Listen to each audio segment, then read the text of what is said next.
રાજુભાઈ સાથે મારી વાત થશે, વાત થઈ નથી, પરંતુ એટલું ચોક્કસ કહીશ કે મજબૂત નેતા છે.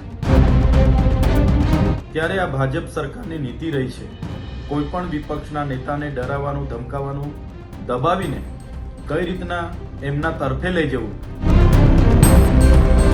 અને એટલા માટે મને શંકા છે કે બીજેપીની આ પ્રેશર ટેકનિકના કારણે ક્યાંક અને ક્યાંક રાજુભાઈએ રાજીનામું આપ્યું હોય એવી મને શંકા છે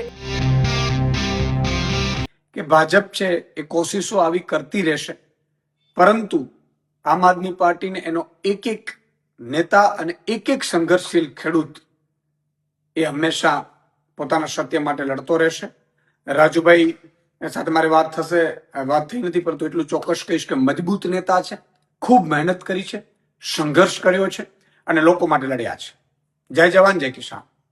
અને એટલા માટે મને શંકા છે કે બીજેપીની આ પ્રેશર ટેકનિકના કારણે ક્યાંક અને ક્યાંક રાજુભાઈએ રાજીનામું આપ્યું હોય એવી મને શંકા છે. પરંતુ હજુ પણ અમારા પાર્ટીના તમામ નેતાઓ અને મારે પણ રાજુભાઈ કરપડા સાથે વાત થઈ નથી. અમે એમની સાથે જ્યારે વાત કરીશું ત્યારે અમને ચોક્કસથી યોગ્ય કારણ જાણવા મળશે, અને જ્યારે યોગ્ય કારણ જાણવા મળશે ત્યારે ચોક્કસથી અમે ગુજરાતની જનતા સામે એ યોગ્ય કારણ મૂકીશું. ત્યારે આ ભાજપ સરકારની નીતિ રહી છે કોઈ પણ વિપક્ષના નેતાને ડરાવવાનું, ધમકાવવાનું, દબાવીને કઈ રીતના એમના તરફે લઈ જવું, કઈ રીતના આંદોલનને દબાવી દેવું, આંદોલનને તોડી દેવું, એ જ નીતિનો ઉપયોગ એમણે આ વખતે રાજુભાઈ કરપડા પર પણ કર્યો છે.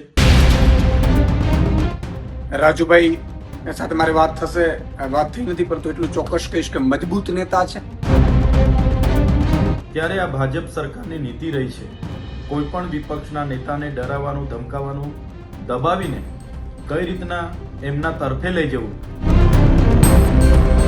અને એટલા માટે મને શંકા છે કે બીજેપીની આ પ્રેશર ટેકનિકના કારણે ક્યાંક અને ક્યાંક રાજુભાઈએ રાજીનામું આપ્યું હોય એવી મને શંકા છે.